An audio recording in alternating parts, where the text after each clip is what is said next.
Thousands of women in England will be offered at-home smear tests in a bid to encourage more people to get checked. The NHS trial follows mounting concerns about the uptake of cervical cancer screening, with the latest figures showing that it's reached a record low amongst women over the age of 50. Well, Dr Nighat is joining us now to explain more about the trial before taking us through the rest of today's health headlines. So, I mean, this is quite a move forward, isn't it, to be able to do this at home? How does it work? Morning. I need to clarify that this isn't actually a smear test. This is actually a test to pick up HPV, which is one of the viruses that we know can lead on to cervical cancer. So it's like this, you get a swab through the post for you. And this is actually done by YouScreen for NHS England, because historically we know that women don't actually sometimes take up the offer to have their smear at the right time. And to have a smear, what we do is we pick up the cervical cell changes very early, because we can pick up cervical cancer. Now, cervical cancer is the 14th most commonest cancer in the UK. About 850 women die of this tragic cancer as well. And this is something that's preventable. The World Health Organization not too long ago said that no woman should have to die from cervical cancer because it's so easily picked up. So the way you do it is you get something like this through the post. It comes as a swab. You put it, you part the lips on your vulva. You put it up the vagina, up to the red line. I think you can show it clearly where you've got it, Holly. Perfect, brilliant, that's it. And that's where you take it. You then rotate it for 20 seconds and you pop it back into the pot and it goes into a little box like this. And you pop it into the post and the results come through. There are two HPV, human papillomavirus, that we know that can cause cell changes, and that is HPV 16 and HPV 18. And it's trying to pick those up. But in women then who are found to have these HPV virus, then go on to have a proper smear. Now, a smear test is when you go and see the doctor or the nurse at your practice, and we put something like this in, which is a speculum. We open the speculum up, and we use a special brush, which looks like this.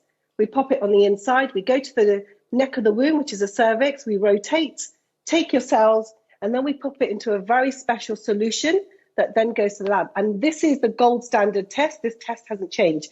So although the headlines are fantastic and they sound really interesting that you can do your own smear test, it's not actually true. What it is just picking up those early changes, because even if we can pick up HPV, we can then make sure that we can support women through that and hopefully drive down the numbers, as well as, you know, we've got the other measures in place, such as the HPV vaccine, which is offered to boys and girls around the age of 12 and 13. Sorry, that's a very long explanation. That's all right, not at all. It's a very important one. Let's nick on to the next one now. COVID vaccine sprays and pills could be next. This is Sarah Gilbert, the professor behind the Oxford AstraZeneca coronavirus vaccine. She was the one that had the foresight to build the foundation for this that could be adapted when what we're facing now came clear, and they could adapt that. But they're constantly working, these amazing scientists, that there could be a pill or a spray. That doesn't surprise me at all. And I think it should be, because we do know that lots of people have needle phobia, and that could be one of the stumbling blocks in order to not get your vaccine. We already have a nasal spray for the flu vaccine, children. That's how we vaccinate them. And as we need to get on top of this virus, because we're going to be living with this virus, but the idea is that we don't want people to become severely ill from it, which means that they need hospitalization. In order to prevent that, we need to get more people vaccinated. How can we do that? Well, we need to maybe look at the ways that we give it. So a nasal spray or tablet doesn't surprise me. It'd be fantastic if we can do that. What about flu? Is it true there's not been a single case of flu detected this year? Yeah, this is something actually not too long ago I was talking with a colleague of mine, because the other thing that we haven't detected very much is norovirus, so the common sort of sickness and diarrhea at this time. Now, it could be because we're washing our hands a lot more, face coverings. If we look at Japan and China and our Eastern counterparts, they've been wearing face masks because they've had MERS and SARS, and so they know how to deal with viruses. We were always slightly slow on the uptake, and we know that actually being in physical contact with each other are other ways to stop the virus, and being in lockdown means that we haven't been able to do that. There are cynics out there that are saying actually it could be that flu's been counted as coronavirus instead. But remember, we did have a massive vaccination program around flu. 20 million more people were vaccinated.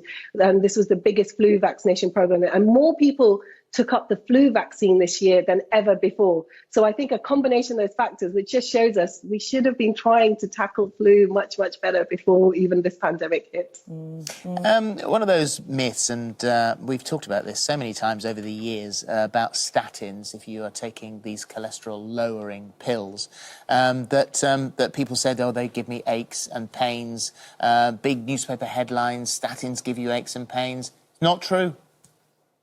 Oh, yeah, this is a new study that shows that maybe it's not, because when they've given people the placebo, which is like a sugar pill, and then the actual statin, there's been no difference in the aches and pains. In fact, even the group that had the placebo said that they had aches and pains. This is a common stumbling block, which I find in general practice. A lot of my patients will come in and say, and they are genuinely, absolutely true, some of them do have aches and pains.